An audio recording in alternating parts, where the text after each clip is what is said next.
Not long after God of War Ragnarok came out, game director Eric Williams said that it was unlikely to get DLC. But if rumors are to be believed, we do have new God of War content headed our way sooner rather than later. Whether it'll end up being DLC for God of War Ragnarok or a smaller standalone sequel similar to Marvel's Spider-Man Miles Morales is something that the jury is still out on. But there's enough smoke here either way to make us think that an announcement might not be too far away. And working on the assumption, or the hope, that this is going to happen, here we're going to talk about 5 things we'd like to see in the God of War Ragnarok DLC/half sequel. Note, there are spoilers ahead for God of War Ragnarok.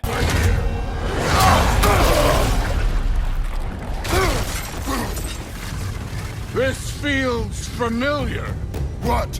Don't matter. Another weapon for Atreus.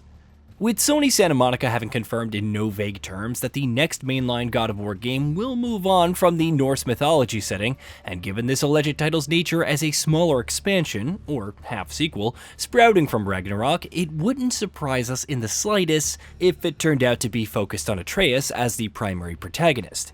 And if that is the case, hopefully he'll be getting access to a new weapon. You have a name? Ingrid. Really? Sure, why not? Take it, if you like it that much. Atreus' playable sections in God of War Ragnarok were obviously nowhere near as fleshed out from a mechanical perspective as the Kratos sections were, which made sense because he was nowhere close to being the main protagonist. But if he does end up taking the lead in the expansion, Sony Santa Monica would need to beef up his gameplay side of things significantly, specifically where combat is concerned. Our hope is that this will entail a new weapon, because just using Atreus' bow for both melee and ranged combat throughout the experience would likely get pretty boring quickly. New locations.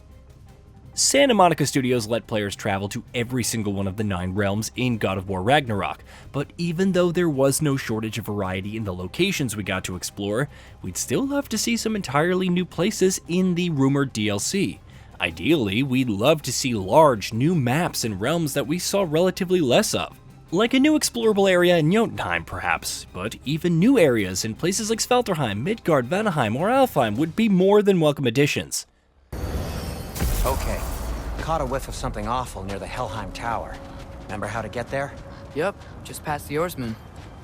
Regardless of which of the 9 realms these hypothetical locations will be in, we desperately hope that they take plenty of cues from the incredibly designed crater map in Vanaheim. The crater is easily the best location in all of God of War Ragnarok, whether it's the content and enemies that it houses that you're talking about, its visuals and art style, or the incredible level design. And we'd love to see more of the same in Ragnarok's rumored DLC. It's here! Prepare yourself. Another path!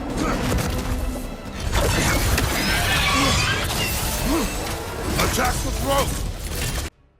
Pick up Ragnarok's character-specific stories.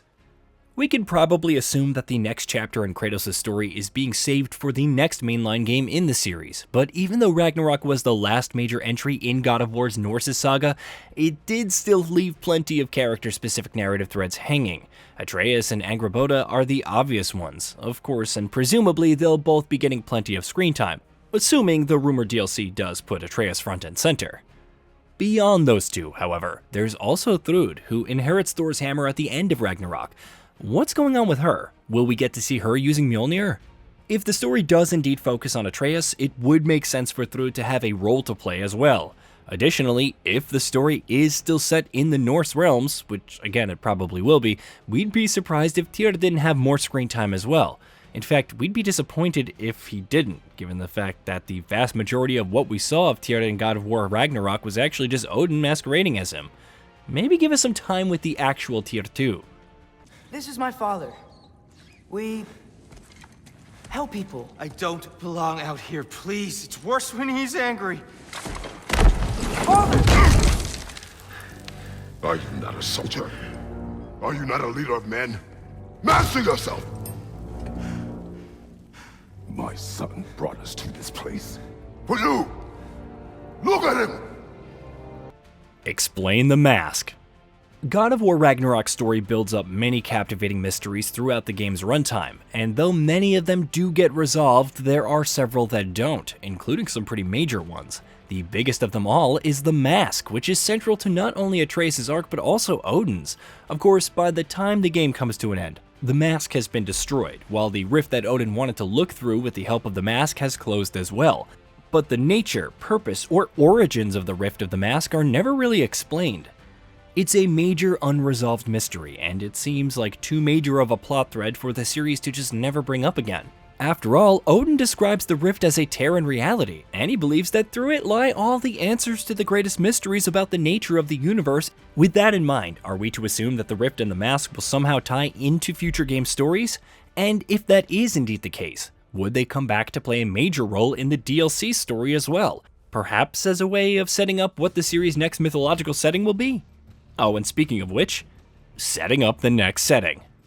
Even before God of War Ragnarok launched, Sony Santa Monica confirmed that it would be the last game in the series' Norse saga, surprising a great many people who had assumed that the Norse saga would instead be a trilogy. It will, of course, be a while before we see what mythological settings God of War will use as its settings next, since presumably Ragnarok's rumored DLC, or half-sequel, or whatever it ends up being, is going to stick with the Norse realms, but it could nonetheless serve as a great way for Sony Santa Monica to start planting the seeds of the series' future. When God of War Ragnarok comes to an end, even though it leaves plenty of threads unresolved, it doesn't really give much away about how the series is going to transition away from its Norse setting, so one would naturally expect the rumored DLC to serve as a bridge between the current setting and the next one. In all probability, the DLC will follow Atreus and Angrboda's quest to find the giants, so we're not expecting to travel to new mythological settings just yet. But hopefully, the story will at least have a few hints about where Kratos and co will be headed in the future. Maybe Atreus finally manages to look through the rifts and gets a glimpse of the mythological realm that the next God of War game will be set in. We're certainly keeping our fingers crossed, that's for sure. I couldn't take that from him. You saved us all. I'll never forget that. The family I thought I had was taken from me piece by piece. But there's comfort in the family I've chosen. Your mother was right, you know. Hey, did you know that we at Gaming Bolt upload new videos every day? Stick around, drop a like, subscribe, and hit that bell. And let us know what kind of content you'd like to see in the future with a comment below.